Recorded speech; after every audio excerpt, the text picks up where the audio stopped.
प्रधानमंत्री नरेंद्र मोदी के करिश्मे ने पिछले 9 सालों में लगभग हर चुनाव को प्रभावित किया है।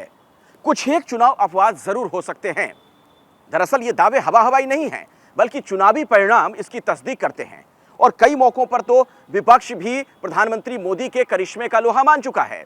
और जिस तरीके से आने वाले कुछ महीनों में G20 की भारत में बैठक होने वाली है, तमाम राष्ट्राध्यक्ष यहां पर जुटेंगे। माना यह जा रहा है कि प्रधानमंत्री मोदी की जो एक विश्व गुरु वाली छवि है वो और मजबूत होगी, वो और उभरकर सामने आएगी। ऐसे में यह तय माना जा रहा है कि प्रधानमंत्री मोदी के करिश्मे की एक और लहर देखने को मिलेगी।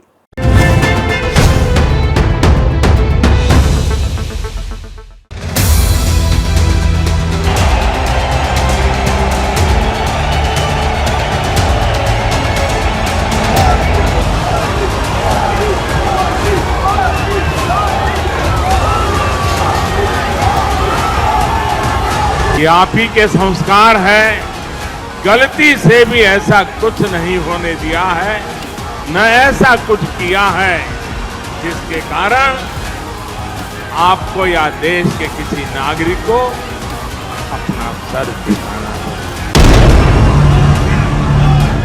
मोदी, मोदी, मोदी और सिर्फ मोदी।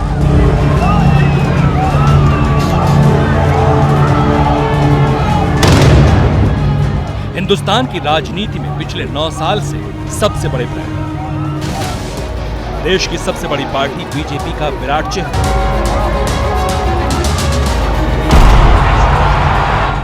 दुनिया के मंचों पर भारत की धाक जमाने वाली हस्ती प्रधानमंत्री नरेंद्र मोदी पिछले 9 साल से भारतीय राजनीति की धुरी बने हुए हैं।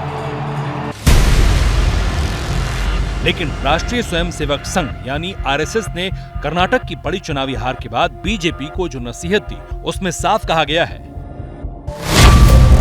कि मोदी का करिश्मा और हिंदुत्व की राजनीति हर जगह चुनाव जीतने के लिए पर्याप्त नहीं है। ऐसा पहली बार हुआ है जब आरएसएस ने बीजेपी को चुनाव को लेकर नसीहत दी है। ऐसा पहली बार हुआ है कि जब केंद्र में पीएम मोदी के सत्ता में आने के बाद किसी चुनाव में बीजेपी करप्शन के मुद्दे पर बचाव की मुद्रा में नजर आई है।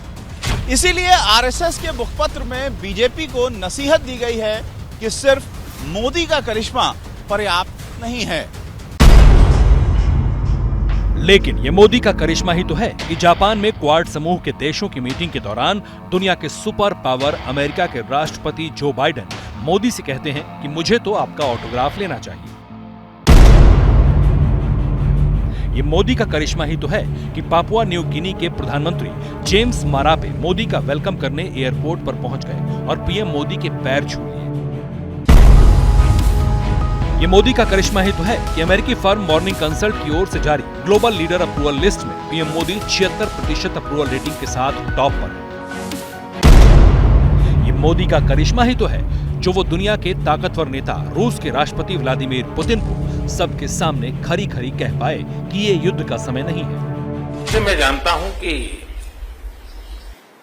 आज का युग युद्ध का है नहीं, और हमने फोन पर भी कई बार आपसे इस विषय में बात की है कि डेमोक्रेसी और डिप्लोमेसी और डायलॉग, ये सारी बातें ऐसी हैं कि जो दुनिया को एक स्पर्श करती है।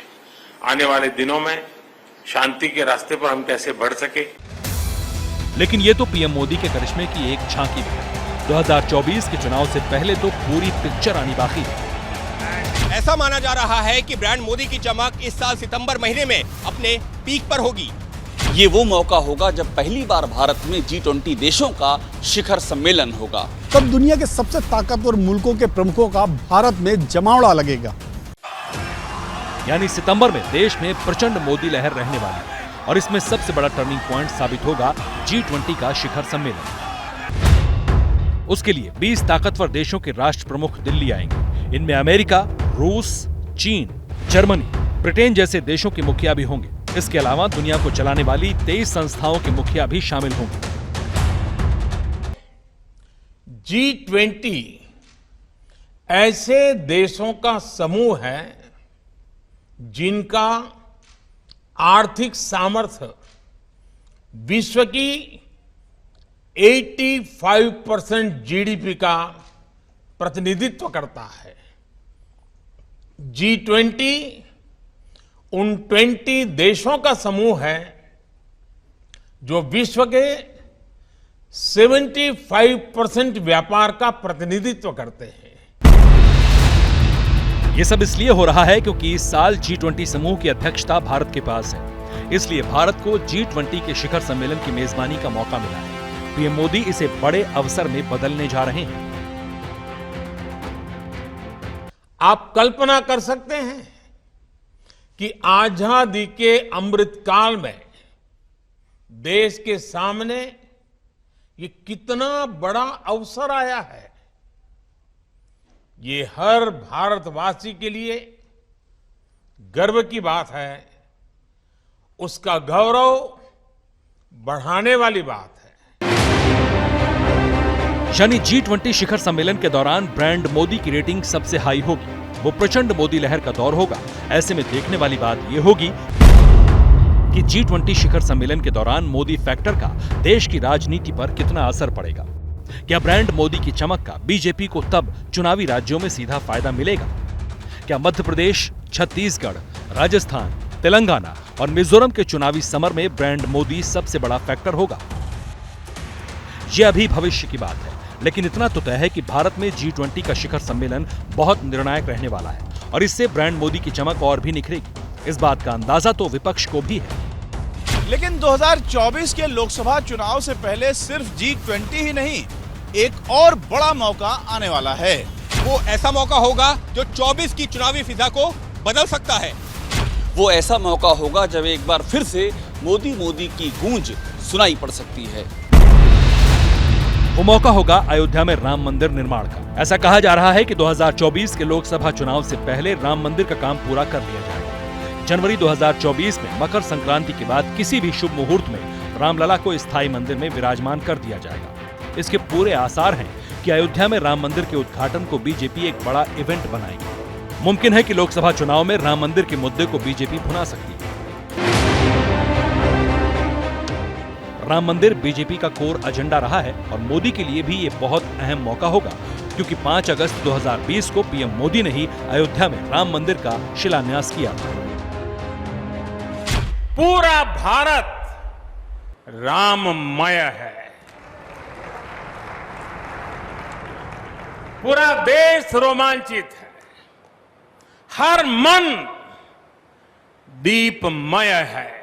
तो भले ही कर्नाटक चुनाव में दूसरे फैक्टर के हावी हो जाने की वजह से मोदी का करिश्मा बीजेपी की सरकार रिपीट कराने में मददगार नहीं रहा, लेकिन हालिया इवेंट बता रहे हैं कि मोदी का जादू न सिर्फ बरकरार है, बल्कि आने वाले दिनों में उसका असर और ज्यादा दिखने वाला है।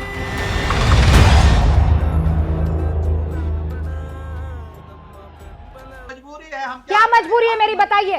मैं अभी आपको बताती हूँ कि मैंने ओए होए होए होए नमकीन के चटकारे लेते हुए टकटकी मार के डिबेट शो को पॉज रिपीट कर करके देख रहे हैं जोगिंदर जी। इनकी तरह आप भी देखें अपनी फेवरेट डिबेट्स को रिपीट कर और डाउनलोड कीजिए एबीपी लाइव ऐप अपने स्मार्ट टीवी पर।